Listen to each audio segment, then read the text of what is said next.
Welcome to I Finally Get It.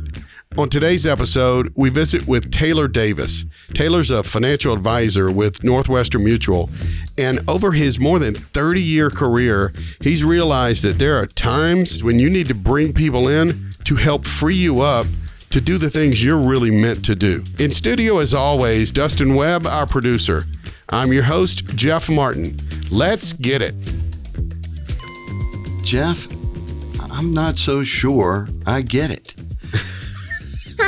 But I know I've had some moments of change in my life. One of the blessings of it is the growth that I've been able to have over my life, working life, right? So I'm 30 years in the financial services business with Northwestern Mutual, but one company that has really evolved around me also, in the sense that it's not the only company I can work with. On the insurance side, for instance, I can work with many other companies, and I just went to a meeting with 50-year-old plus reps, where the president of the company said that I'm proud to be part of a company that can say that. Yeah. That you're in a captive arrangement, a captive contract, that we want to have the first look at your business, but I'm proud to say that I can go elsewhere with your business. You can go elsewhere with your business because why? It's the right thing to do. You know, I've been thinking about that question, and I certainly, as stages go in my life, certainly I was a bachelor when I started. Mm-hmm. So I had not much expenses at all. Nothing. I could make $20 go and have a good time on it, right? Yeah. Now, with two kids, having them put them through private school and through their life and knowing the cost of running a business, that's a bit of a joke because my overhead is X times what it was when it started. Yeah. And so as I saw myself grow as a financial advisor for folks, it really had to do with the need to survive and grow that thing for my life, to have a business to grow. Yeah. And so I would say along the way, probably 5-6 years into it, one of the ahas was, hey, this is not a job. This is your business. You're a business. Amen. Yeah, this is your business. Yep. And you're paying the expenses. You're making the decisions. That was a big aha for me if you would say, we talked about it today at lunch. I don't see myself as an entrepreneur because I'm not creating the widget, but I'm having to go out every day and call on folks and prospect to folks and talk to them about something that generally people don't like talking about. Yeah. We find that they'd rather go to the dentist sometimes than to talk about their financial security. Yeah, for sure. Right? Yeah, it's stressful. It's a stressful thing for folks. And so that was the big aha. And then I would say the next thing was getting a coach. Yeah. And I've had multiple coaches before, and I fired them because they got too close, right? They got too close to me. And when I realized that, hey, we're getting too close, then I would fire them because they would hold up the mirror to me, and that was a problem. Yep. Because of my insecurities, right? Well, when I finally realized, hey, I got to stop doing that, got honest with that, that was a big moment or a big aha. Yeah. Because you're paying for somebody to help you through some of these issues. You just as well tell them the truth. Yeah, that's right. Right. That's and right. So that was a big thing. And I'd mentioned to you, I'd really struggled with some of those issues. And one of those was like employees. And I had an employee I should have fired 3 years before I fired that person. Yep. I see it every day. For 3 years with a person that I should have gotten rid of. And she knew it. We all knew it. But no one would do anything about it because I was the one that had to do it. Well, that coach came in and said, I'll do it for you. And I thought, well, how wrong is that? So eventually I got the language, I got the courage to make that change. And that was a big deal. Yep. And in the same sessions with that coach, we implemented the EOS system that I'm still living with today. And I would say of all the things that I brought into my practice, of financial security was the EOS system. And that is meeting with your employees once a week with your team. I hate calling them employees. Yeah. I like calling them team. Meeting with the team, going over the agenda, going over the vision traction organizer, because it has it all right there. What my goals are and what their goals are. Because we've tied my business and integrated their goals. Correct. Where before, for years, I didn't know that was important. I just thought what was important that I would pay their check. Exactly. That was it. I thought that was important, to not miss a payroll. Everything you're talking about, of course, I deal with daily with entrepreneurs, self-employed, and business owners. To me, the biggest deal is when you realized, wait, I'm in business for myself. I am a business owner. That is one of those game changers. Had you not realized that, you probably wouldn't have sought out coaches to get better, and then having the great realizations and the introduction of EOS into your business. So I really appreciate that, and I kind of want to go back to that. You were a self-employed business owner for about 5 years before you. Did you say 5 years? At least. Mm-hmm. I mean, that is a game changing shift. At least I was treating it like a job. Yeah. I mean, I was getting along, but I wasn't really producing at a high level at that time. Do you remember, just because that was at least 25 years ago, do you remember what you were going through at the time? And like, how did that just epiphany? Or was it like slow little things that at once? Or was it Northwestern Mutual, somebody, a rep there going, this is your own business, right?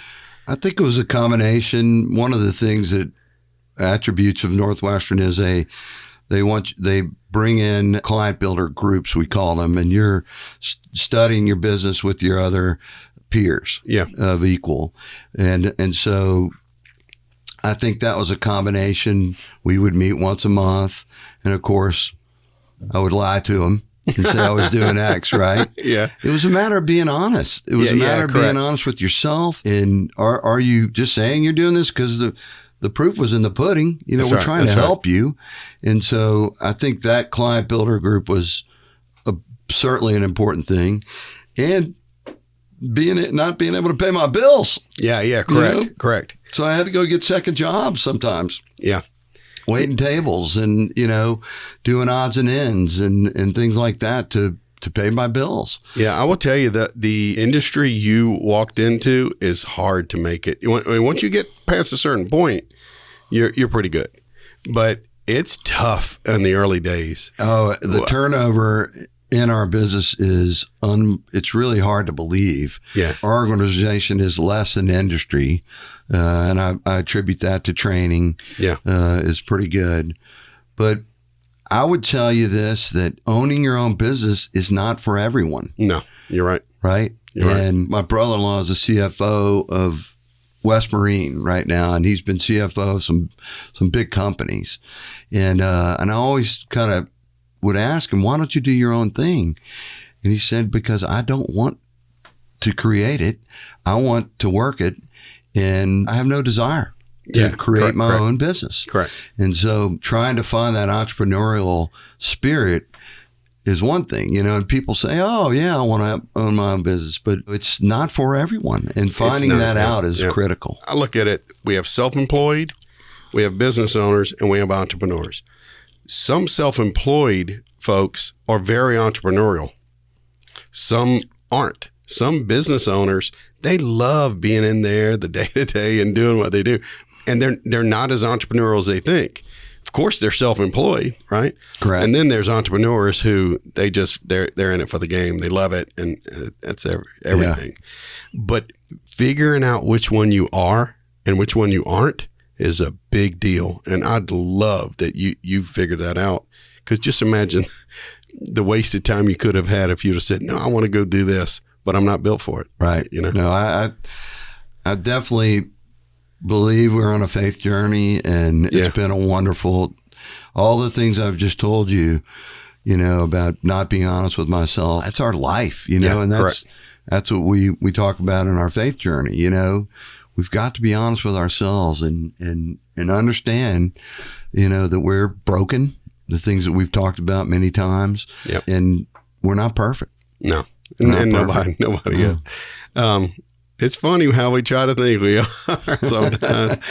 But realization's a big deal too, and just loving people where they are, which is, I know you do, the way you present yourself, the volunteer stuff you do, the stuff you do at church. But your family was very faith oriented. You had an upbringing. Of course, one of your brothers is a priest here locally. Yeah. But tell us about growing up with your family, because you had a bunch of kids, I think.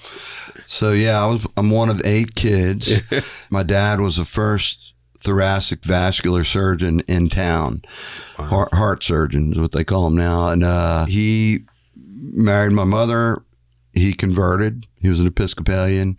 He converted to Catholicism, and our faith was important. It was important for us to show up for Mass. They made it in a way that it wasn't hard, because we were doing it all together, and so it wasn't hard. Yeah, you're growing up as kids, and you're a kid, right? So some of this is a pain in the butt, but they were definitely an example of light to that.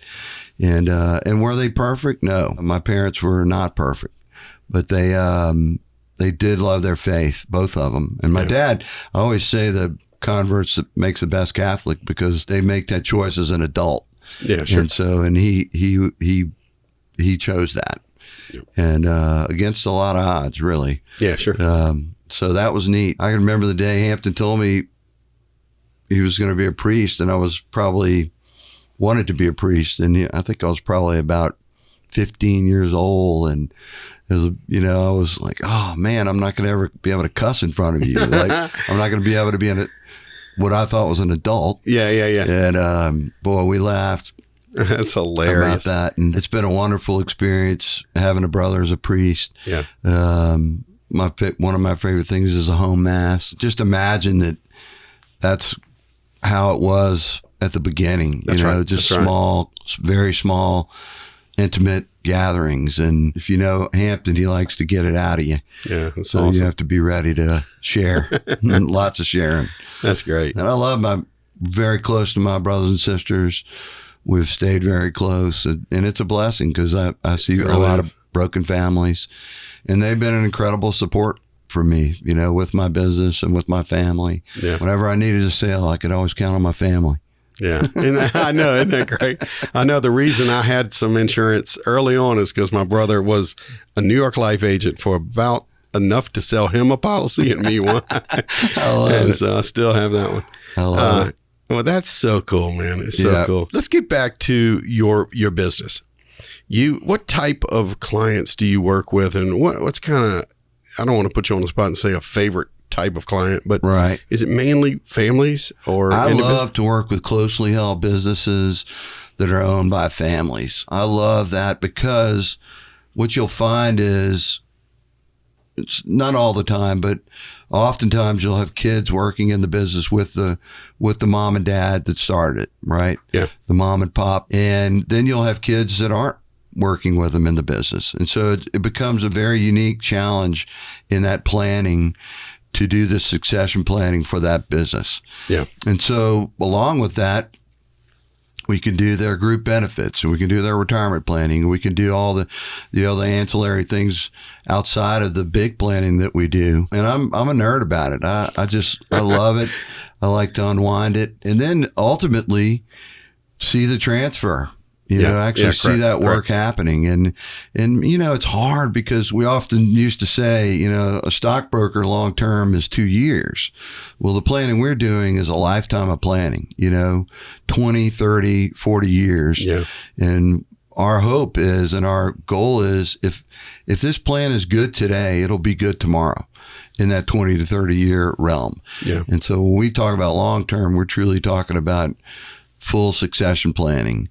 And man, I've been doing this 30 years, and we have sold a lot of life insurance. And you take the life insurance sale, for instance, and I'd never paid a claim for a long time. I got to tell you, man, having paid quite a number of claims now, both on the life insurance, disability side. It's a game changer for folks. For those people. For those folks. Yep. Yeah. Whenever I hear of someone passing, man, it always takes me to the point where could I have done something for them potentially that wasn't done for them? Or I hope there was somebody in their life that was asking them the hard questions to put that stuff in place. Yeah, exactly. Yeah. Because it makes a lifetime of difference after that. Yeah. It can. And many of my, I say closely held, but I work with a lot of doctors, attorneys, CPAs. They own their own businesses. So Sure. Those are closely held. And I love those. I love working with those folks. The succession planning's, it's fun. Yeah. And you're a nerd with it. I'm a nerd. I'm a succession planning nerd. So before I call it frustrations, but some of the things that surprise you with people either not planning for the future are things that people either do or don't do that really surprise somebody like you. I guess I'm continually surprised that most people will spend more time working on their vacation than they will on their retirement plan. And I understand it. Sometimes it's not fun to talk about. And so that's been a big, interesting thing for me. And I think it kind of goes along with the coaching thing. You have to get under the hood with folks, right? Sure. And people are very private, and I get that, and I understand it. But I often say it's so important for you to communicate this stuff to your children, your planning, because just showing them the inventory of all your hard work, because they're gonna stress out about it anyway. Even having a good plan in place, there's still going to be some stress level involved with it. And one of my mentors used to say, there's one thing providing a lot of money, there's one thing, but not having a plan is worse. Yeah. Because you don't know what to do with it. Yeah, correct. And so, that answers good. your question. No, it does. And I've heard you say this is actually planning for the longest vacation you'll ever be on. Right. So you really, it is important. That's huge. Here's what I'm really fascinated. I'm really fascinated with this discovery that you are self-employed business owner, right? Tell somebody who is out there, they're doing every day that may not realize that they are a business owner. Give us a tip, a business tip for those guys. I think the most important thing is you've got to get help. From a perspective of, I mentioned coaching. Mm-hmm. That's a huge help. I have a CPA. A lot of folks still try to do it on their own. And, you can't know all things. Correct. And so I'm oftentimes just trying to get folks to do what I call the estate package, a will, powers of attorney, healthcare power of attorney, living will. You've got to hire somebody to do that. And so I'm going to help you hire that person. I'm going to give you some folks that I've worked with that I think will be a good fit for you. And so get some help. Invest in your staff. Whatever that team may be, it's an investment. It's not a cost. And understanding that, and that, Correct. In that first 5 years, I couldn't afford to do that. But then somebody said, look, let me show you what happened when I invested in a staff person, and it worked for me too, right? They illustrated that to me. And so it was an investment. It was a leap of faith. It was a line of credit. You got to invest in getting help. You can't do it all on your own. That's right. Yeah. That's right. There's a book, Who Not How, that they've written, and it's really good. But you can't do it all. You're not an expert in everything. But we waste so much time trying to figure things out. Yep. There was a time when I used to shoot video and do the editing. I don't do that anymore because Dustin's so great at it. Right. And it frees you up to do the things you really need to be doing. So thank you for that advice. And look, I think that to learn things, you gotta do that to learn things. Sure. Right. I mean, to experiment with the like you said, the video, right? You learn that you're not that good at it. There's other people that are better at it, right? That's right. And so it all boils down to understanding your strengths, right? And your weaknesses. Yep. And we all have strengths that, gifts that God has given us.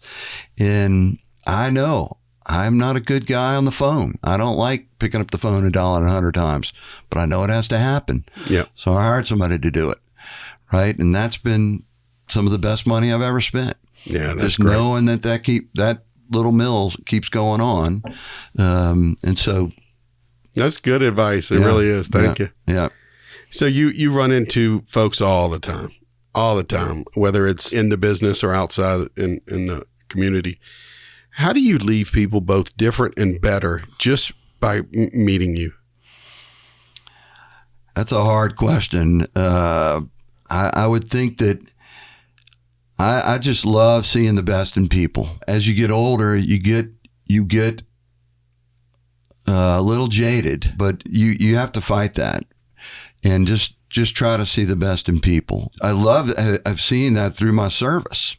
Correct. Through the service part of what we do. And both my wife and I understand that part of it is, there's not everything in life that there's going to be a rate of return on money, right? Correct. And the service part has been, I know that we're leaving this place better than we found it by doing that, by serving, whatever capacity that may be. That's right. I think there would be a lot less depression if people serve more. I cannot agree more.